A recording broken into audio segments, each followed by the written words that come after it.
যাকে দেখি নাই তাকে ভালোবাসি, এই ধরনের মানসিকতায় এরা আক্রান্ত না।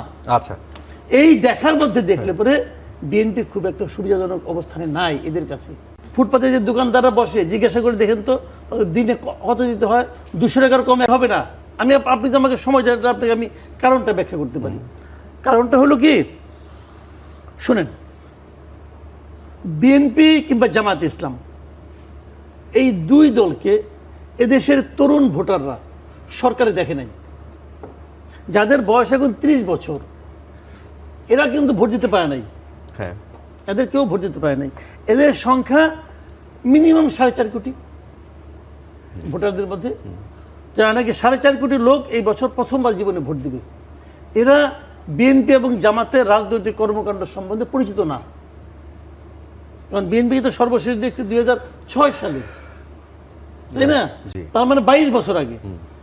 যার বয়স 30 বছর, তখন তার বয়সের 8 বছর, সে কি বুঝে? কিচ্ছু বুঝে না। আচ্ছা, তাহলে এরা এখন তারা আওয়ামী লীগকে দেখছে, হয়তো আওয়ামী লীগকে অপছন্দ করে, 2-1 জন পছন্দও করতে পারে। আমি ধরলাম আওয়ামী লীগকে পছন্দ করার সংখ্যা ওই 4.5 কোটির মধ্যে 50 লাখ, আমি ধরে নিলাম, একটু বাড়াই ধরলাম। আচ্ছা, তাহলে আর হলো 4 কোটি। এই 4 কোটি ভোটার কিন্তু বিএনপি এবং জামাতের মধ্যে একজনকে বেছে নিতে চায়। তারা এই দুটাকে কখনো দেখে নাই, ওইভাবে সক্রিয়ভাবে দেখে নাই।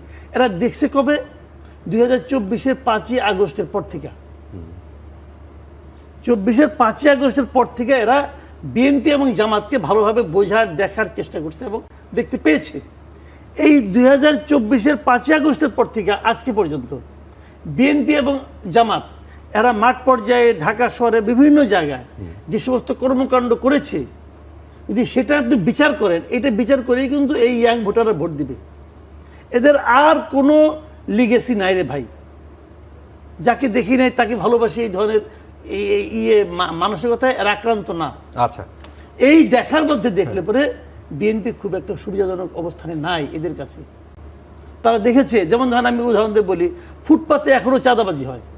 ফুটপাতে যে দোকানদাররা বসে জিজ্ঞাসা করে দেখেন তো দিনে কত দিতে হয়, 200 টাকার কমে একজনও নাই।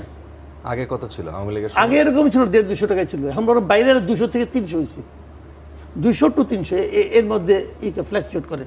এই টাকাটা কোথায় যায়? কেউ না কেউ তো তুলে। কে তুলে? ছাত্রলীগ তুলে, ছাত্রলীগ, যুবলীগ, শ্রমিক লীগ, এরা তুলে, এরা কেউ তুলে না। তাহলে ওইটাকে কে প্রতিস্থাপন করেছে?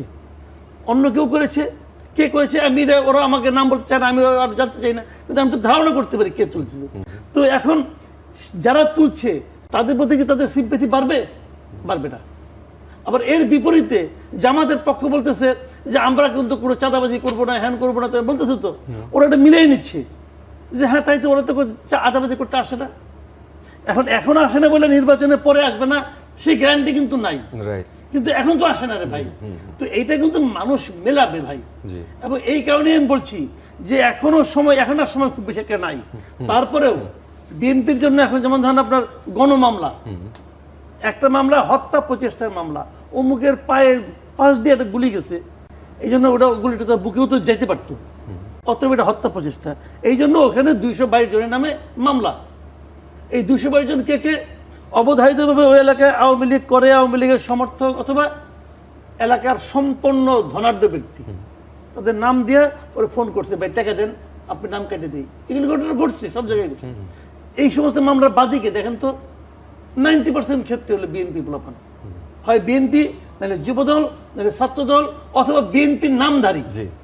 তো এই বিষয়গুলো কিন্তু এই ইয়াং জেনারেশনের মধ্যে, যেমন ধরেন যারা নাকি বিএনপি অনেক আগের থেকে করে, বয়স্ক লোক, আমাদের মতো বয়স্ক, তাদের মধ্যে কিন্তু নাকি লিগেছে। তারা মনে করে না জিয়ার দল, খালেদা জিয়ার দল আমরা করেছি একসময়, অতএব আমরা দেব। কিন্তু এই